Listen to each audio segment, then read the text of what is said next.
Good evening. I'm Keisha Rogers, and I want to welcome you all tonight joining us for our May 1st start of our new class series for LaRouche PAC. And the title of this class series, for those who received our invite, is Defeat Biden's Inflation with Negentropic Economics. And we will be discussing that more thoroughly throughout the course of this, what we may have as a 4 to 5 week class series. The presenters of this class series are going to be Benjamin Denniston and Brian Lance.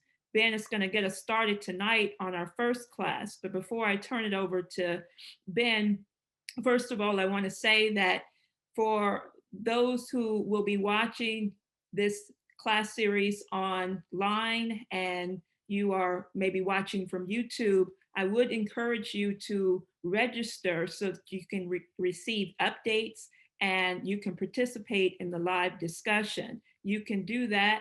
I will put that in the description. That will go in the description of the YouTube channel as well as in the chat below.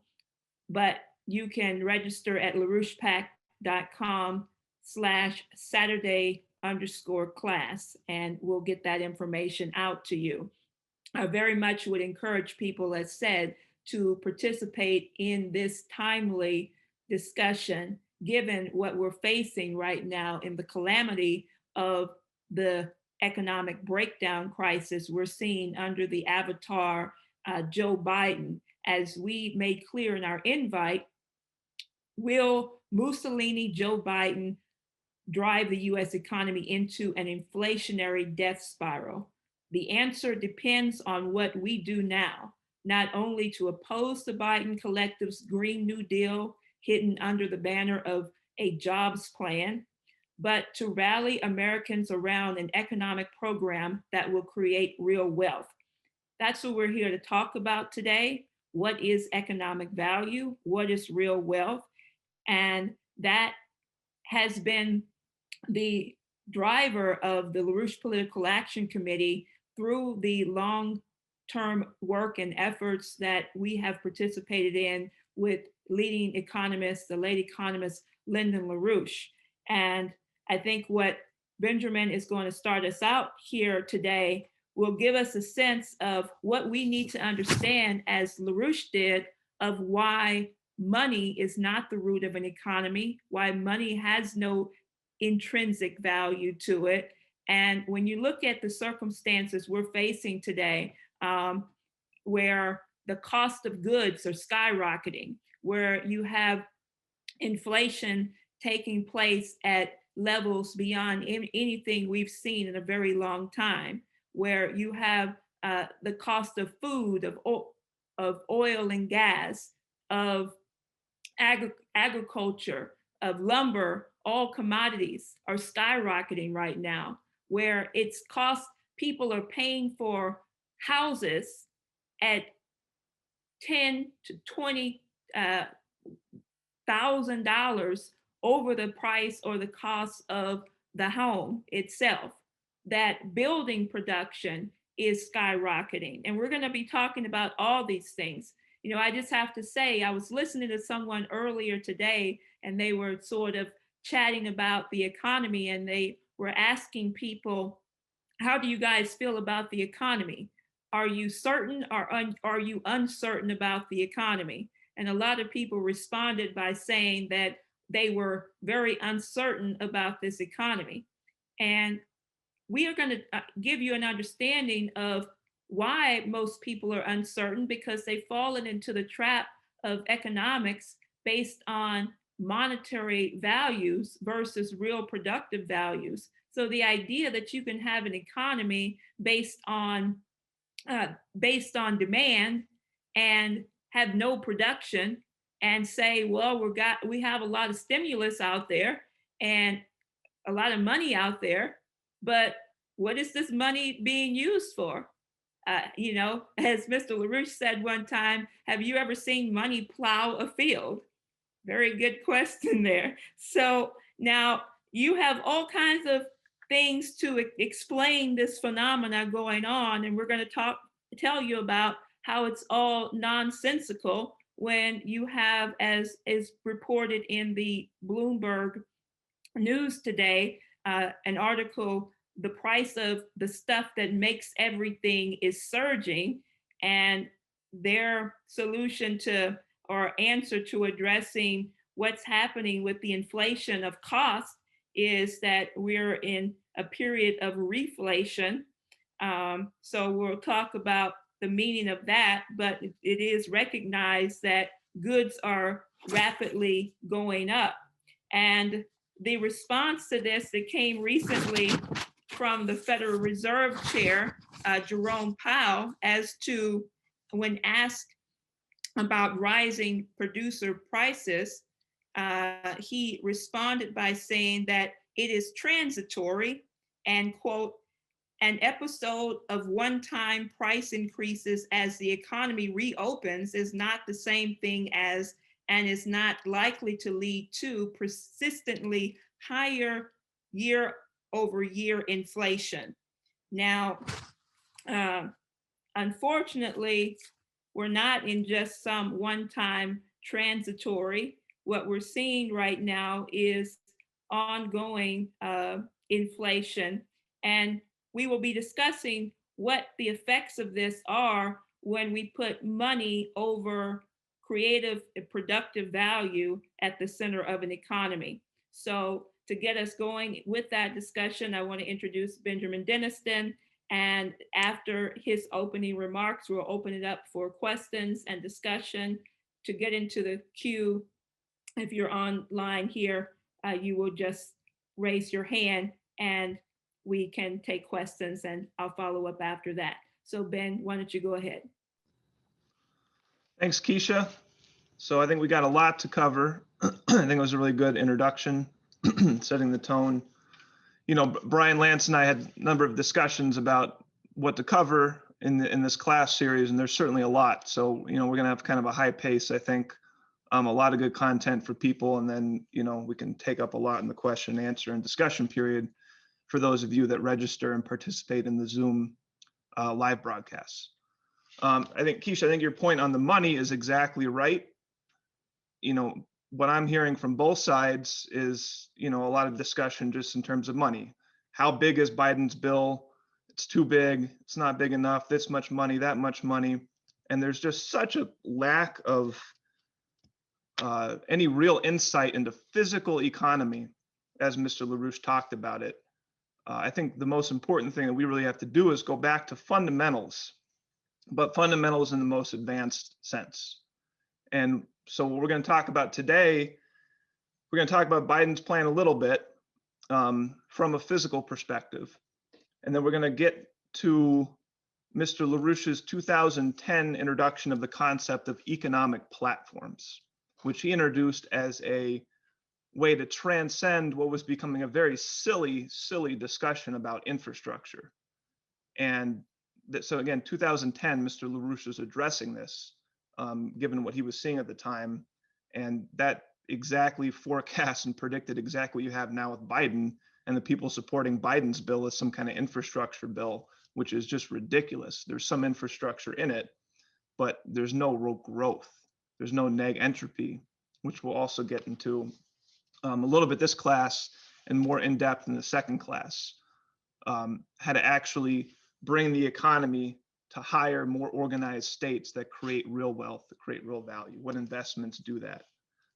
So that's what we want to get into today. And what we're going to conclude with, I'm going to throw at the beginning, is that, you know, it's not just enough, like Keisha said, like we said in the invite, it's not just enough to trash Biden's plan. You know, let Biden speak for 5 minutes, he'll trash it himself because he can't hold a sentence together, right? But we also need an alternative, and an alternative is real growth. It's not just saying we can't spend this money. It's not just saying we got to balance the budget. It's not just saying we have to be fiscally conservative. That's not going to work either. We have, you know, despite a lot of advance that Trump gave us, we still have 2 decades of failed economic policies that have drastically shrunk and gutted the US economy in very profound and deep ways. And those have to be addressed. That still has to be, we still have to grow out of that. So the solution to the general economic problems, including our decaying infrastructure. And the problem to inflation is not just to say we can't spend the money, but where do we invest the credit in the long-term development projects that will actually create the necessary growth and value and wealth that will bring us out of this. And those are physical questions. They're not monetary questions. So that's what we want to get into. And I got a number of slides I'm going to switch over to here so we can get right into it.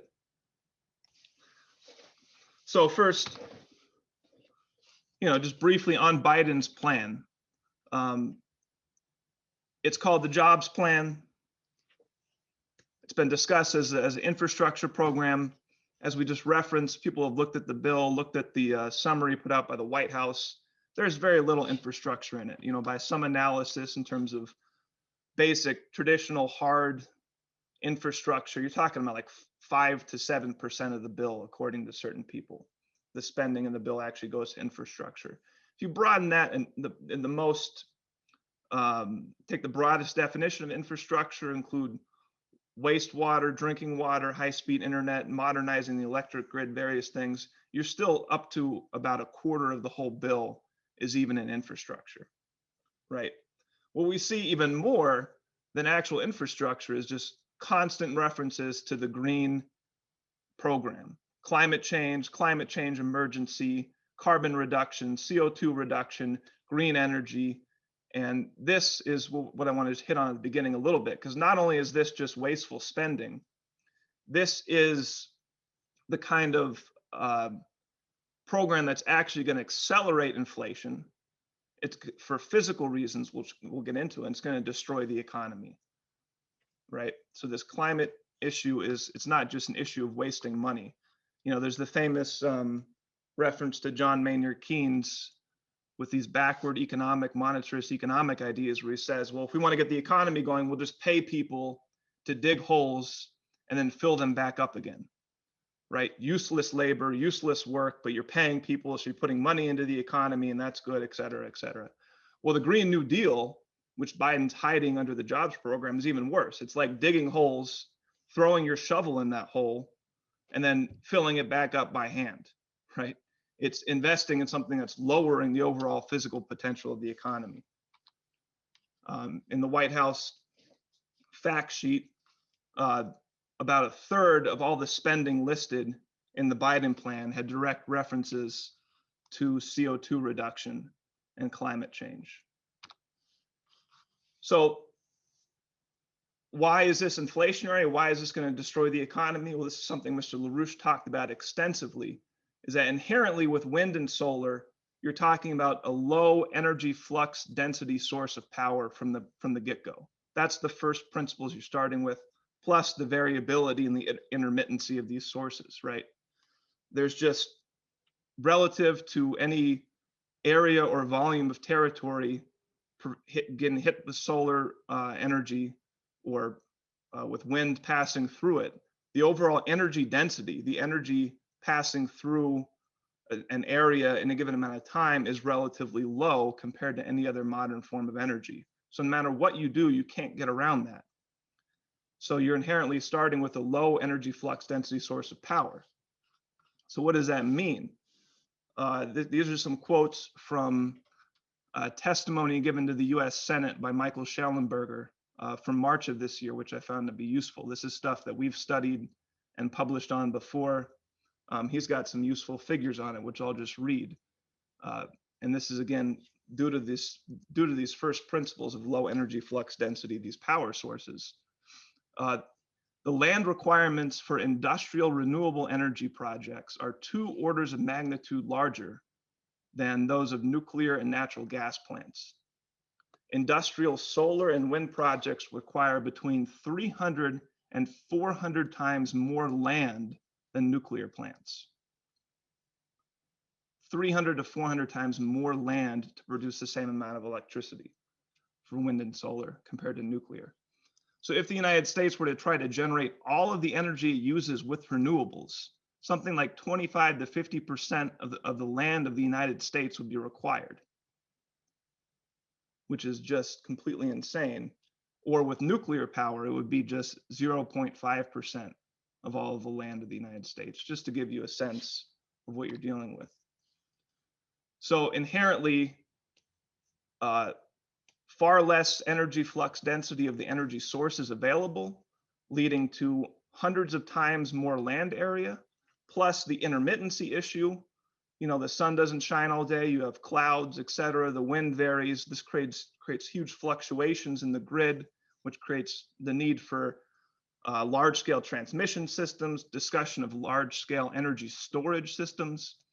So all of this added together means that you're inherently pushing the economy into a mode where the physical cost to provide the same amount of electricity to society is dramatically increasing, right? This is inherently an inflationary process. You're increasing the physical costs. You're going backwards. This is what we'll get into. This is backwards from the entire history of human progress. You're going in the wrong direction.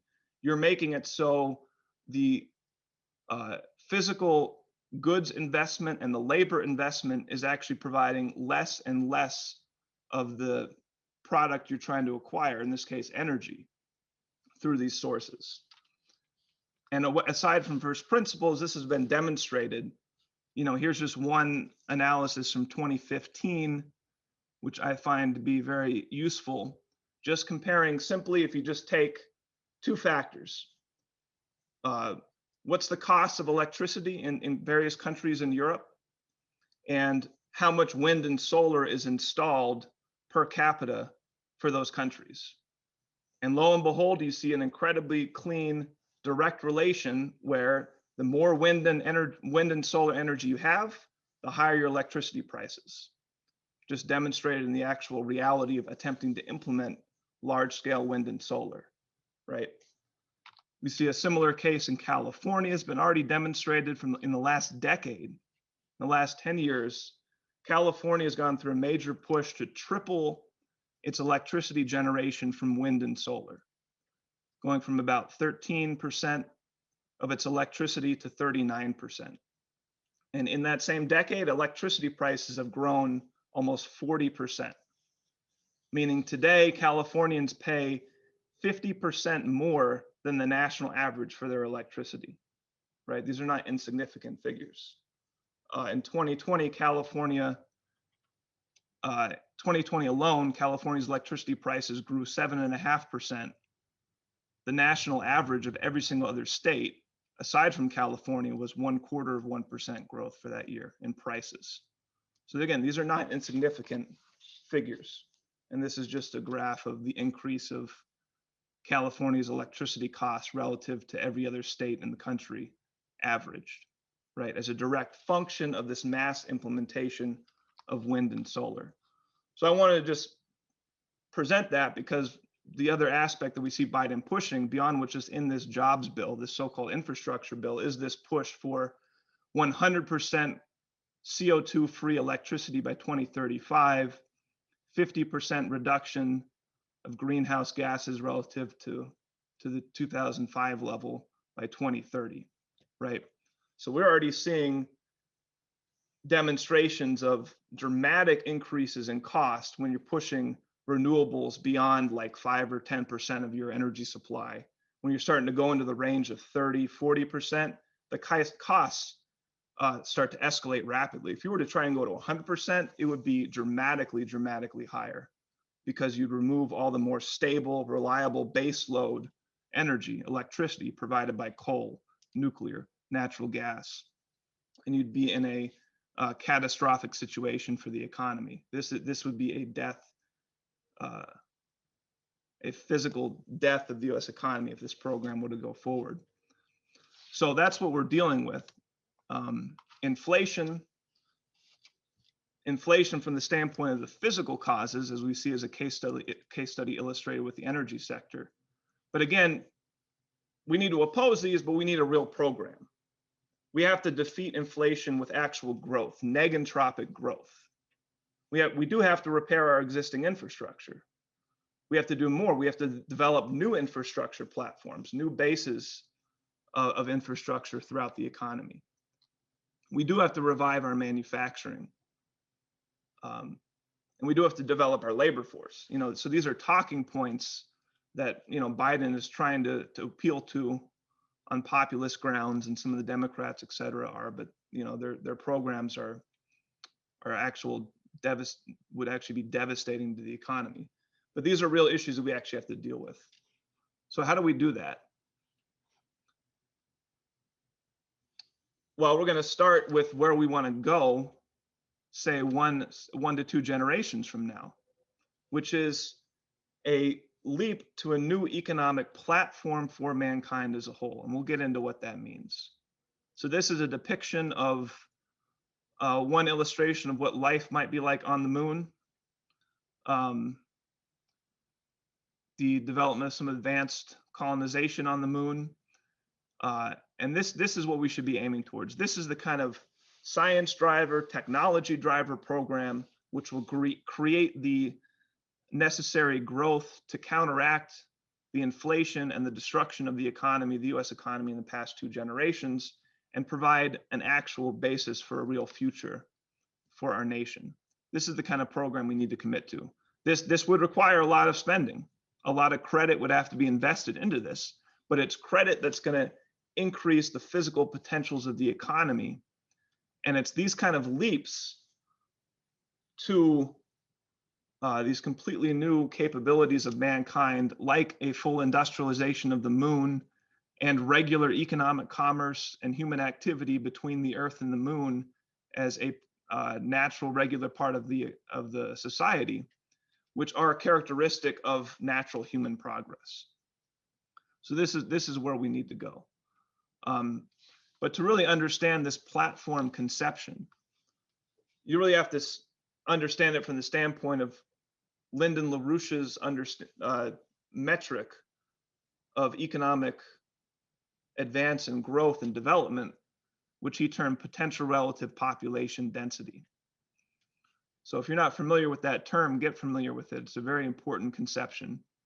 It's really one of your key conceptions in physical economics. If we're going to educate the American people and really build a political movement capable of winning back the country and providing a future for the country, then these are the kind of concepts that we need to begin to introduce into the discussion.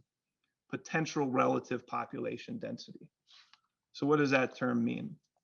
Well, if you start with population density, as Mr. LaRouche describes in his economic textbook here, he says, given a society's level of technology and practice, how many persons can be sustained per square kilometer solely by the means of the labor of that society's population?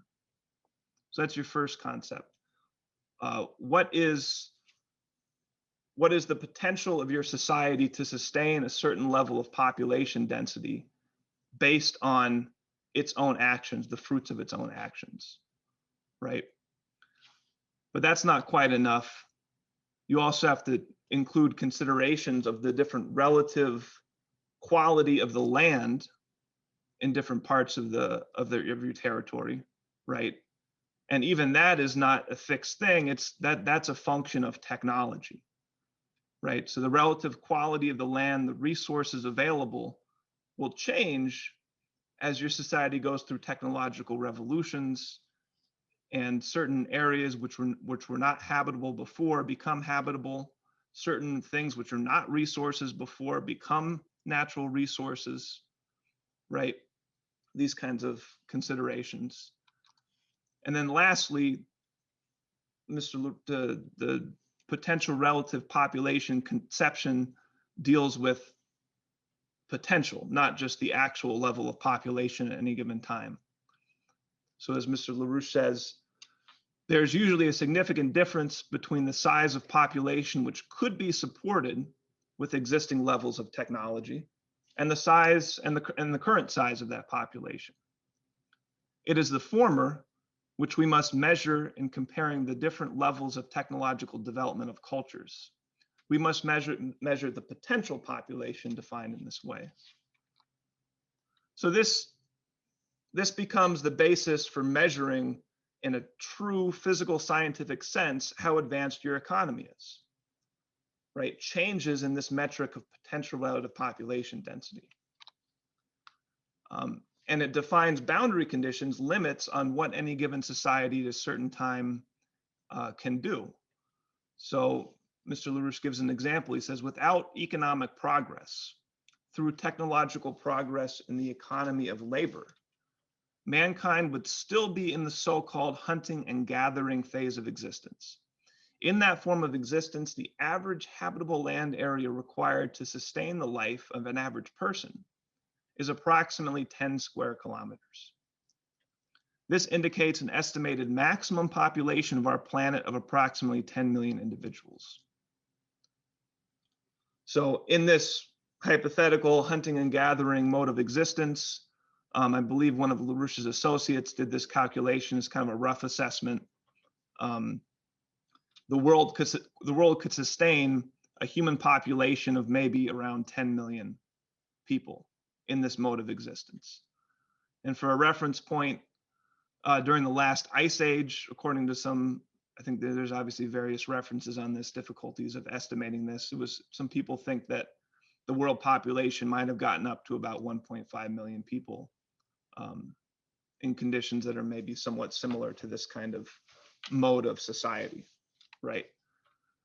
So in this very early primitive mode, 10 million people would be the maximum population, the maximum carrying capacity the Earth could sustain. But what do we see when we actually look at human development? We've shattered that record. You know, this is a logarithmic graph to make the growth a little bit more intelligible. So this doesn't look like just a crazy spike at the end. But you see that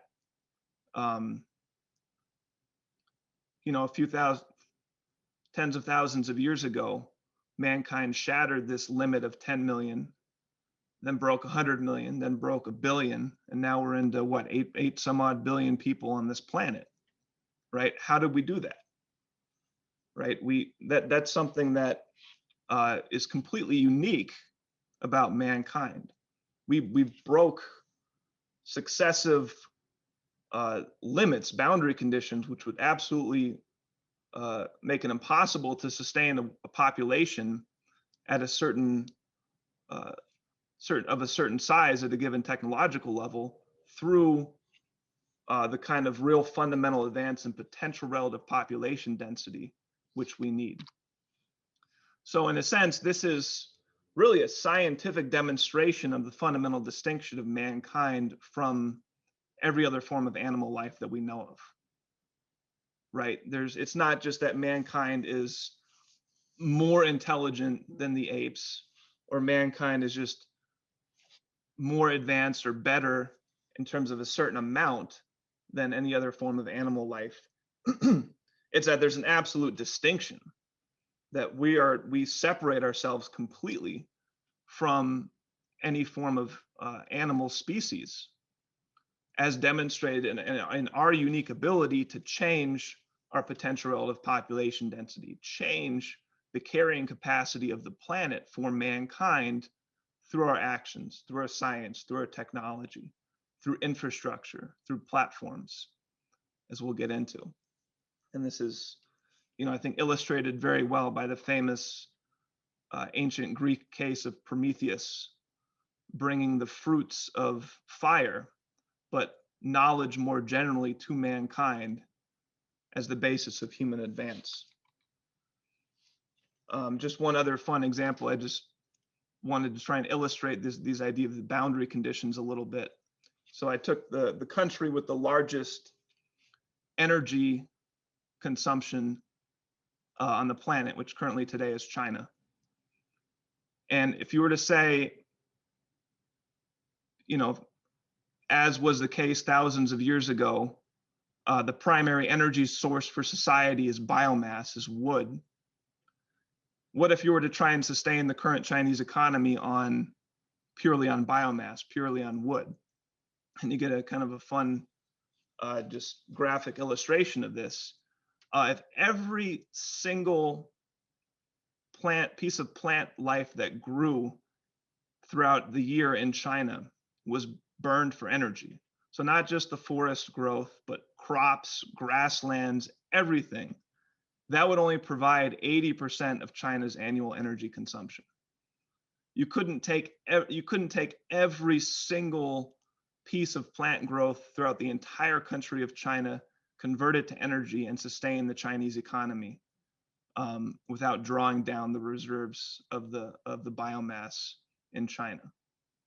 Obviously, kind of a silly thing to even conceptualize, but just an illustration of the necessity of these kinds of complete revolutions, which support these higher population potentials. So that's the basic science of the metric for real economic growth, real physical economic growth that Mr. LaRouche developed, potential relative population density.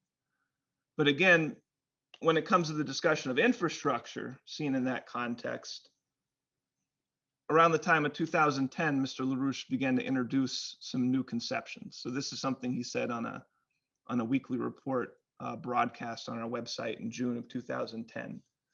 He said, when you're investing in infrastructure, you're not just investing in something to make things more convenient.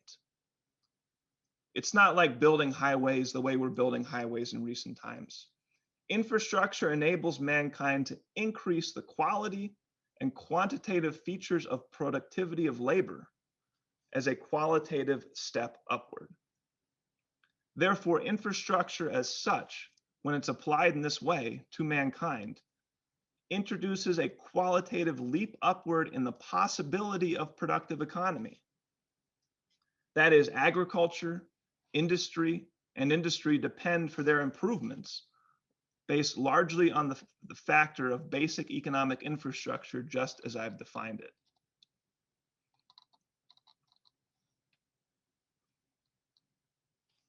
So when you're talking about basic infrastructure, Mr. LaRouche would usually break it down in terms of water, power, transportation as kind of your three core large-scale physical infrastructure elements. And he said you really have to start focusing on not just how these, create improvements. When people banalize the concept of infrastructure, they might say things like, well, didn't you wish you didn't have potholes on your road? Didn't you wish the roads were smoother and you didn't have to deal with potholes on the highway? Just trying to put it in terms of the convenience of the person, which is just a very banalized way of trying to address it. When in reality, infrastructure is a much more profound and important aspect of society. It creates the basis for society to exist. It creates the basis for an entire level of productivity to exist, for entire industries. Just imagine the US economy today trying to operate without our interstate highway system or without freight rail. Right? Imagine the Western United States without the California water projects or the development of the Colorado River, right? You want to talk about changes in potential relative population density. Entire cities, major cities just wouldn't be able to exist. Massive amounts of agriculture, some of the most productive agriculture in the world, would not be able to exist. Huge amounts of economic activity just wouldn't exist without the development of these large-scale water projects throughout the West. Or imagine the economy without centralized power or centralized transmission systems to distribute that power, right? If you're an entrepreneur and you're trying to create a business and you're trying to grow, what basis do you have to do it without these supporting systems that allow you to function in an advanced way? Right, this creates the potential field, as Mr. LaRouche talked about it at certain points, in which any productive business exists through these infrastructure systems. And as your infrastructure systems advance and go to higher levels, you create entire new potentials and entire new capabilities, and you create real increases in potential relative population density, real increases in wealth and value of society. So Mr. LaRouche at this time introduced this concept of a platform, economic platforms. And he introduced these as kind of discrete shifts, phase shifts, steps in the increase of potential relative population density. that you have this kind of continuous conception that mankind, in a way that no animal species can increase its carrying capacity, increase the ability of its society to sustain a higher population at a higher level of living standard, through the fruits of its labor, through technologies, through scientific developments, through infrastructure. But the way this actually has occurred historically, and the way it'll continue to occur, is not just a purely continuous process, but there's certain discrete stepwise increases which help us understand how we got to where we are today, which we'll get into a little bit. It will help us understand where we need to go, where we want to go in the future, and how to really get out of the present crisis in the US economy. So Mr. LaRouche at various times defined two kind of sequences of platforms of stepward discrete changes in the kind of infrastructure platform of the economies of society. One, and we'll get into this more next week, but one is the changes in the primary sources of energy that society depends upon, right? We had that example of, the absurdity of trying to power the current Chinese economy on every single form of biomass available, right? You burn everything that grows throughout the entire year, and you couldn't even provide the energy of the current to sustain just in terms of energy levels, let alone the quality of the energy, but you couldn't provide the energy levels to sustain the current Chinese economy, right? Well, the history of human development has been this progression of moving from a primarily, this is leaving aside the issue of muscle power and animal power, which is an important consideration as well, but in terms of combustible types of energy sources, moving from things like wood, biomass, charcoal into coal. Development of coal was a major revolution, right? And then moving to higher energy density sources like petroleum, natural gas, and then a huge leap into a whole new domain with the nuclear era and the potential of fission power, nuclear fission, thermonuclear fusion, and eventually matter-antimatter reactions. That each of these represents an increase in the energy density of the fuel source available. So how much energy can you get per weight of your fuel? In addition, with new domains of physical chemistry, resource potentials, create new resource bases, new materials, and so on. So this is critical to understanding why, from a positive sense, why this whole wind and solar discussion is completely absurd, why much of the energy discussion ongoing has been absurd for some time in the United States, and why nuclear fission power and a crash program for fusion power are absolutely critical and indispensable for the future of this economy. And that's something that the Trump administration seemed to understand, because they did a lot to actually finally get some advance going on nuclear power, something that had been delayed for so long. But we'll get into this a little more next week. The other element I'm going to focus on for the conclusion of this first class is, I guess, what you call transportation systems, or maybe your relation to your space-time relation to the territory in which mankind inhabits. This is the other sequence of platform steps or stages that Mr. LaRouche outlined. And he said, to understand the development of human society, you got to go way back to something he was very fascinated in, indications of prehistoric advanced transoceanic civilizations as representing some of the most advanced cultures in the deep prehistory of mankind. And the next major revolution you had was the development of not just moving up and down existing river systems, large river systems, but the development of inland canals connecting river systems, interconnecting arteries of trade and activity and development with man-made canals, creating a whole new level of connectivity and potential in the economies.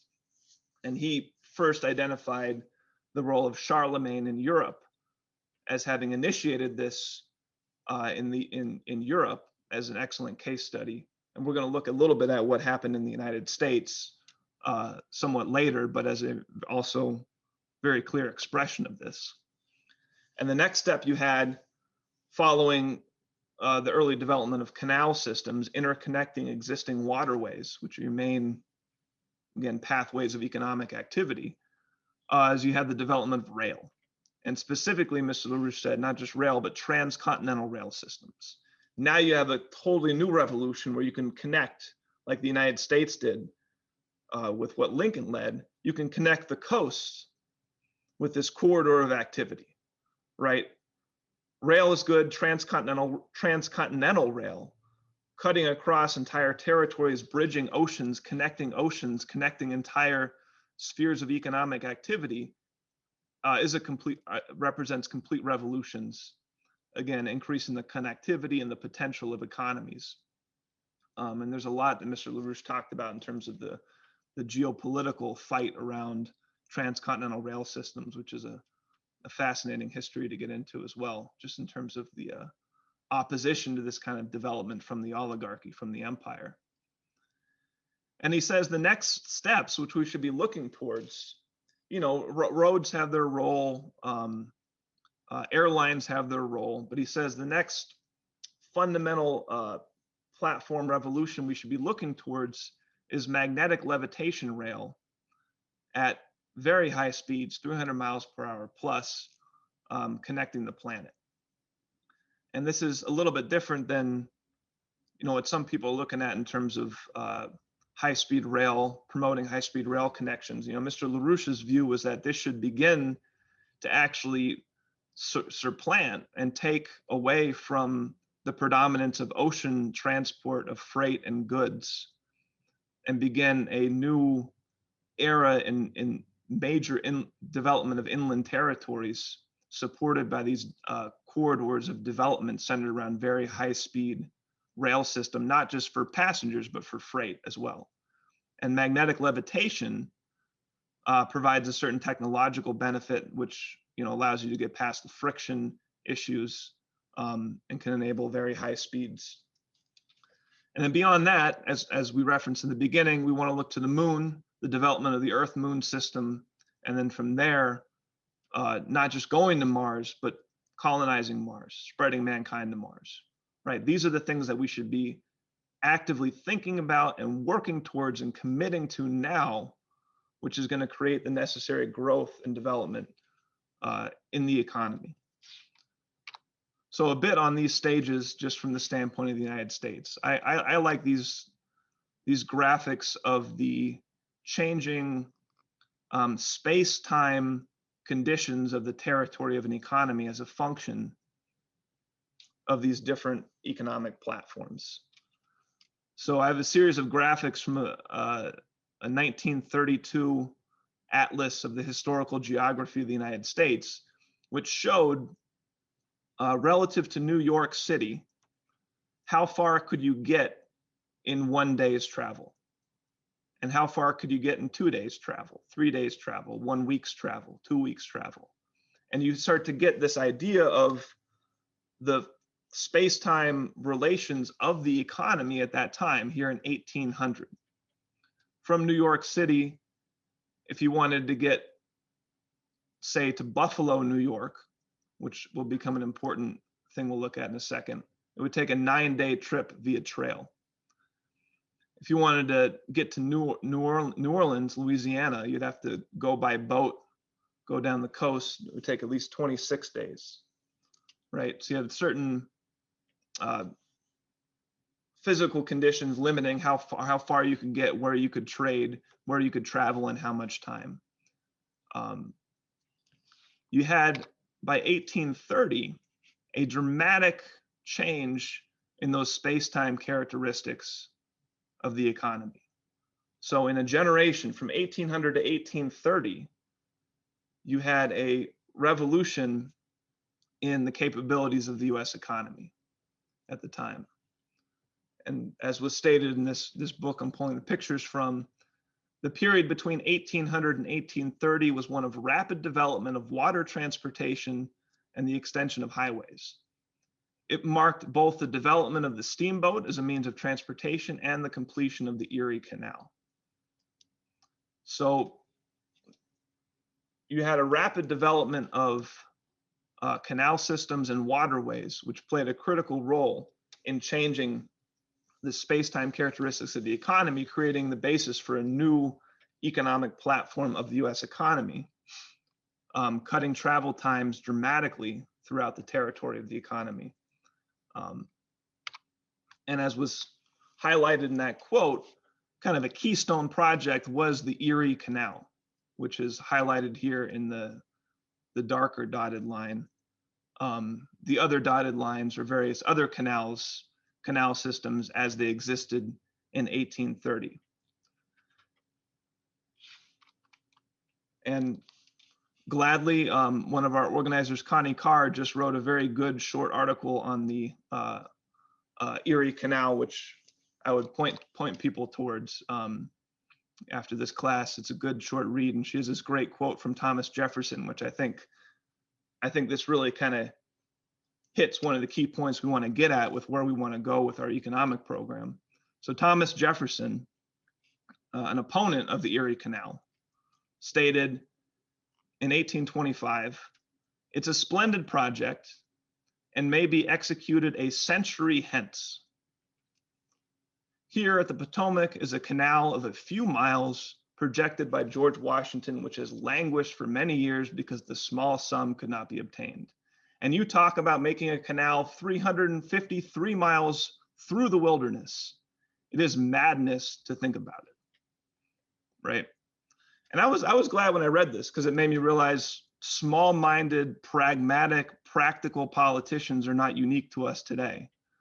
And a lot of the kind of opposition we get when we talk about the kind of big projects we need, things like NWAPA, things like maglev rail, things like lunar industrialization, right?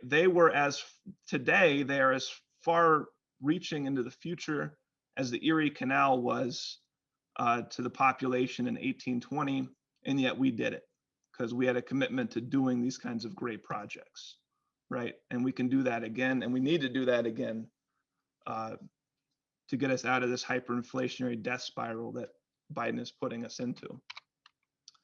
And this was a major project, again, just pulling some stuff from Connie's article, tens of thousands of people employed, all kinds of new patents were developed to develop the technologies needed to accomplish this. New cities were developed, manufacturing and mining industries were developed, engineering schools were developed. And as a function of this, the cost of freight from Buffalo to New York City decreased an order of magnitude from $100 a ton to $10 a ton, right? A huge, huge change. And I should have mentioned, just going back to the depiction of the United States in this time, this connection was key because you have the Appalachian Mountains, which provided a major boundary between the coastal regions and regions like the Midwest and the Great Lakes territories.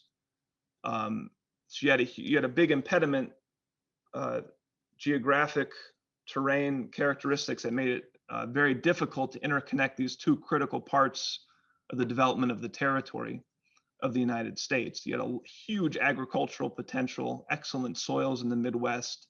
The Great Lakes provided incredibly important transportation capabilities. You had the Ohio River, Mississippi River systems also to be connected to. And then you had the original colonies and the coastal territories, and there was this big separation. The Erie Canal played a key role in interconnecting these two keystone components of the early economy of the United States. So this was a very significant project and a real science driver, technology driver project. Right, so it created jobs. Big infrastructure projects can create jobs, and it's good, but they actually have to create a net benefit for the economy as part of that. It's not just about jobs, it's about productive jobs that are connected to uplifting the economy. So that was the transition to this canal level platform as expressed in the United States from 1800 to 1830. completely transforming the space-time relations of the economy. And the next big revolution you have is with the development of rail. And here we have a huge dramatic change in these space-time relations. Now within 1 week's travel by 1857, as depicted here, you can basically get halfway across the country. Whereas in 1830, just a generation prior, maybe you were talking about a quarter of the way across the territory. So huge ability to interconnect our nation, cities, industries, agriculture, through the development of these rail systems became the key next platform, which was then extended to the full transcontinental system. And by 1930, as purely as a function of rail, you could now get across the entire territory of the country in a few days, right? Something that was completely unheard of a century prior as a function of transcontinental rail systems. Here's just a depiction of the level of US rail in 1870 with the initial completion of the first transcontinental rail system and the other rail that existed up to that time. So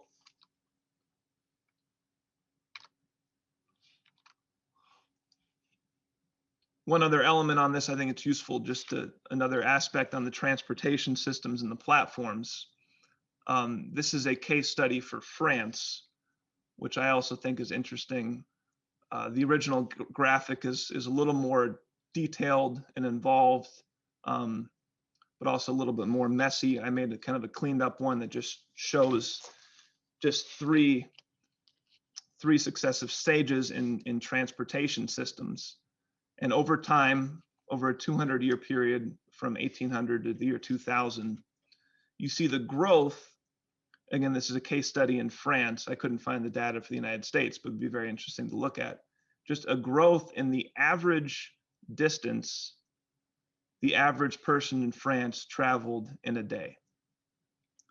Per capita daily travel in France. So you take the entire population, you take all the distances traveled by the entire population, and you average that out, and you see a dramatic growth. Again, we're looking at a logarithmic scale and growth from something in the range of a hundredth of a kilometer per day on average traveled in 1800, breaking about a kilometer per day for the average travel of the average person around 1900 as a function of railways. And with the development of cars and bus systems, at least as expressed in France, you have that getting up over 10 kilometers per day on average. Now, this should not just be thought about long commutes to work or something, but this is an expression of the amount of territory, the average person's life and economic activity and social activity can encompass, transforming dramatically, right? And this is the kind of growth that should continue,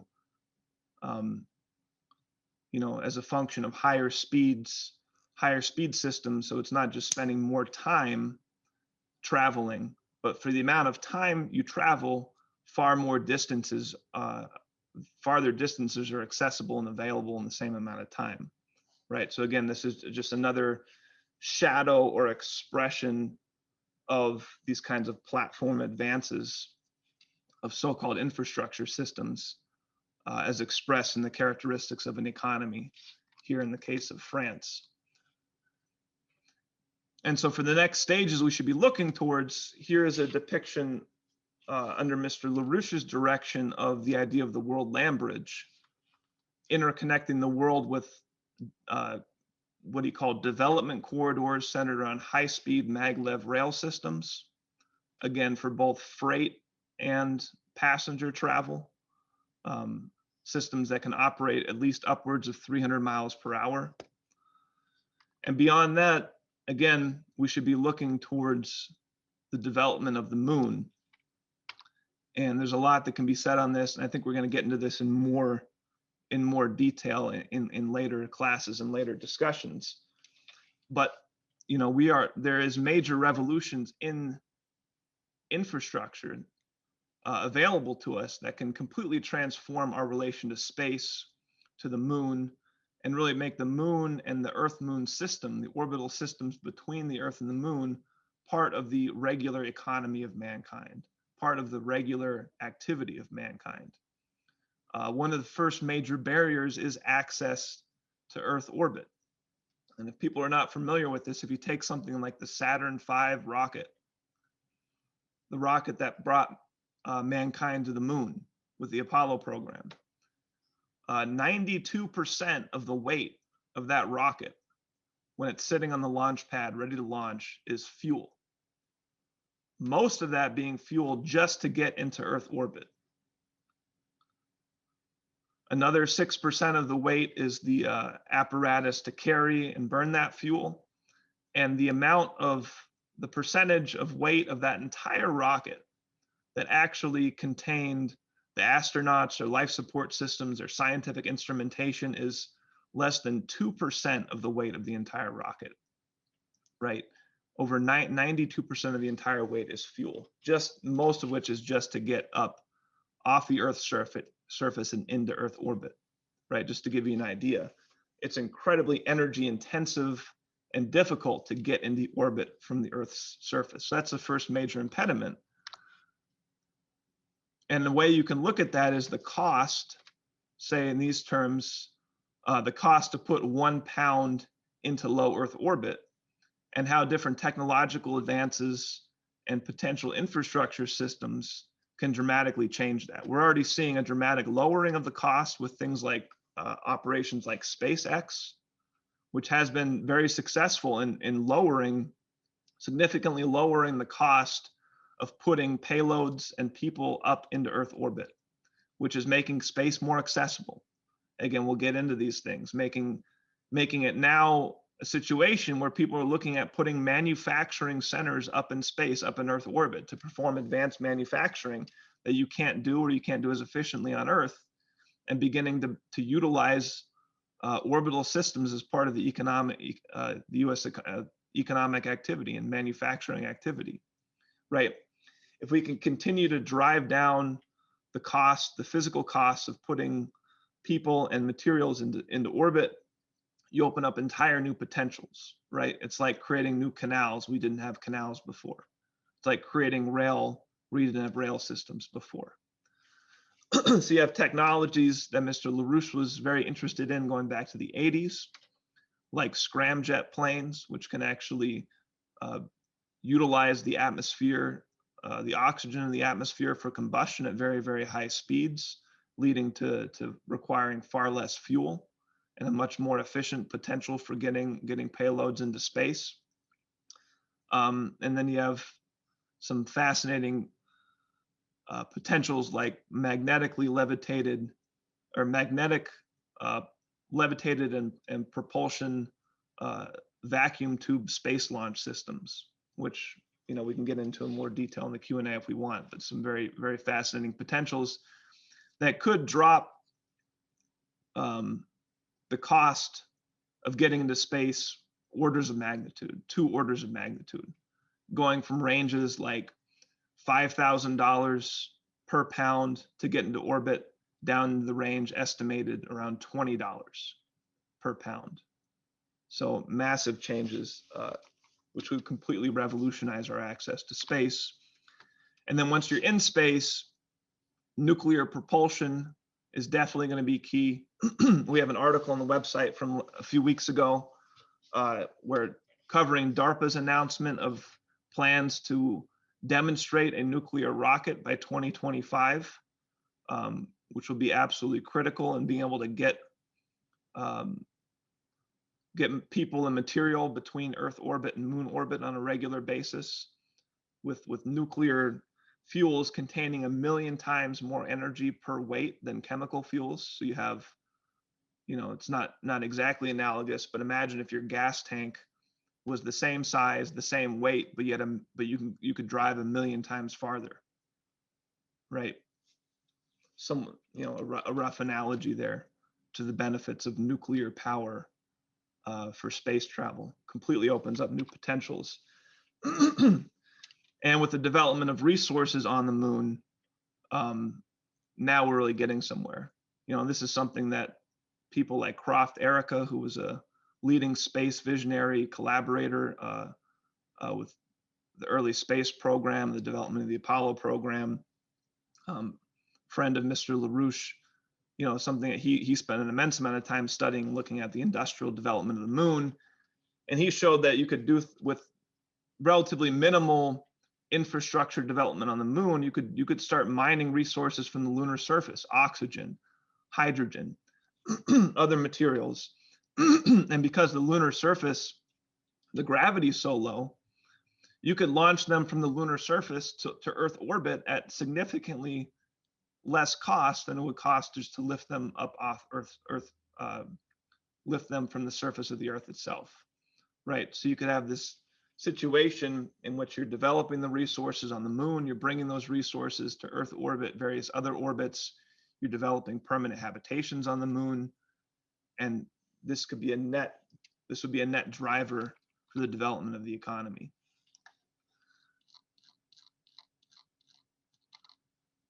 So where do we need to go? What do we need to do? We need to oppose Biden. We need to oppose Biden's plan, but we actually do need to make serious investments. We need to reorganize our financial system to facilitate those investments in actually building a new economic platform for the US economy to get us out of not just Biden's hyperinflation, but really 2 generations of lost economic activity and degradation of the economy. So we should be looking at things like high-speed maglev networks for transportation, 300 miles per hour plus, both human personal transport, passenger transport, and freight. We should be looking at a massive development of both fission power, advanced nuclear fission power plants, and a crash program for fusion power. And we should be looking at least a 50% plus increase in the useful power consumption per capita, right? If we're going to reindustrialize, if we're going to use new technologies, advanced technologies, power new infrastructure systems, we need to keep increasing the energy flux density of the economy. That means higher energy consumption per capita on average for the society as a whole to power that, to power these new technologies. And that's going to require nuclear fission, and in the short term, near term, the development of fusion power. We need to expand our water management systems. If you look at just the water needs of the West, you probably need something on the order of 5 new Colorado rivers to bring water throughout the western regions of the continent. So looking at continental scale water management systems, large scale desalination, right? Not just to address the re-emerging drought conditions, but to actually make entire new territories of the West highly economically active and highly productive, right? Increase the potential relative population density of the territory of the western half of the continent. And all of this should, again, be situated from the standpoint of a real science driver mission for the development of the moon and the whole Earth-Moon infrastructure platform as the frontier mission driving driving the new technologies, driving the scientific advances that'll be needed for the economy as a whole. That's a lot. I ran through some of that pretty fast, but that's hopefully gives some people ideas of the kind of perspective that we need to start introducing and that we need to rally this new emerging political movement around. Again, it's not just enough to oppose spending a lot of money, but we need to invest credit in the programs that will actually create real growth and real wealth. So I will stop there and look forward to getting into some discussion on this. Okay, thank you, Ben. So we want to get right into the discussion. First of all, let me ask those who want to participate to press *6 if you're on the phone line, Um, I'm sorry, press star 9. To unmute yourself, you press star 6 once you're called upon. And then also, if you're on the video, you just go to the bottom of the screen and press the raise hand feature. So before, I know as people are getting into the queue here, I actually wanted to give Brian an opportunity to respond if he had any thoughts now. Well, very quickly, I would emphasize. I think I would emphasize a topic that's very much in the background of public debate, which is the question of big government. You have, on the one hand, most obviously, glaringly, you have the quote unquote corporativist big government of Biden, of the Avatar and the Biden collective, of big tech, of cancel culture, of silencing the president, the former president, of an increasing of an oligarchy, the term Mr. LaRouche really brought to the fore decades ago, and now we find it being used by Senator Hawley and others very, I think, usefully to understand what actually is going on here. If you consider this apparatus, which is this merger of government, monopoly corporations, I'll come back to that in just a second, and then bringing in other so-called social formations and so forth into this as a single unitary top-down regime. This is literally what Mussolini imposed on Italy. And it was not by accident that Time Magazine, New York Times, and so forth, Winston Churchill, praised Mussolini at the time, and so forth. This is the precursor of what we have that this avatar named Biden is speaking for, or trying to speak for. And there is no development. There is no economic development. It is, I'll just take the example of Amazon and Bezos. You may have wondered, people in the audience may have wondered, because you probably saw this, and you saw this with the dot-coms and so on. These companies were being invested in billions of dollars, and yet they were losing money year after year and year. Why were these social media companies, why was Amazon, why were these, Amazon was selling books, right? Were losing money every year, but getting invested with billions of dollars from Wall Street. Well, the intention was not to create a company, it was to create a monopoly. And that's what Amazon became. In the interstices between everything is Amazon. And so, what are the wage conditions? What are the what is the innovation now involved? Well, there is no innovation. It's buy cheap and sell dear, but on a global, if you will, basis. So this is corporate fascism, corporativism, and that's big government. But it's also run by finance, international finance, a financial oligarchy, running that government and utilizing corporate structures in that process. Now, counterpose that to the process of the Erie Canal. I mean, first of all, of course, it makes a huge difference. Are you laying brick, or are you building a cathedral? And that's something you determine from the outset. What is it that we're going to build? And you lay down the infrastructure. You lay down the capacity to unleash the creative, noetic capacities of the American people. That's and of course make that as a model for the rest of the world in doing so. Now, what you do in that process, and Ben referenced this in examples, is that you multiply the potential for creative enterprise. You multiply from the potential for innovation that comes out of small and medium-sized companies. Enterprises are created around an enterprise, a conception. The government provides a patent, which is something given to the individual, the inventor, to utilize for a specific period of time in a certain demarcated area of application, right? To utilize his invention. This is the American system. It utilizes government to create the wherewithal for the development of new platforms, new synthetic environments.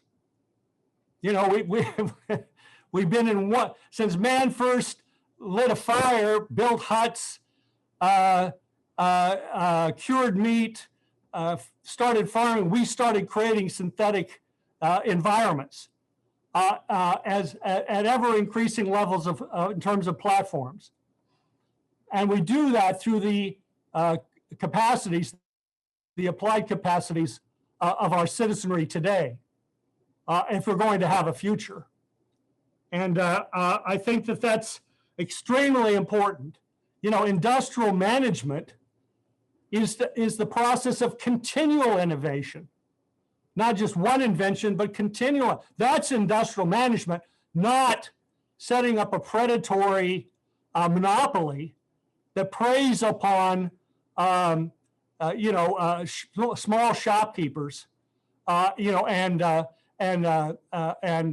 stagnates the overall economy. You know, there's no innovation in the United States outside of some areas in aerospace defense, perhaps, and warp speed and the biosciences. There is in general less and less innovation because that capacity for private enterprise is lost.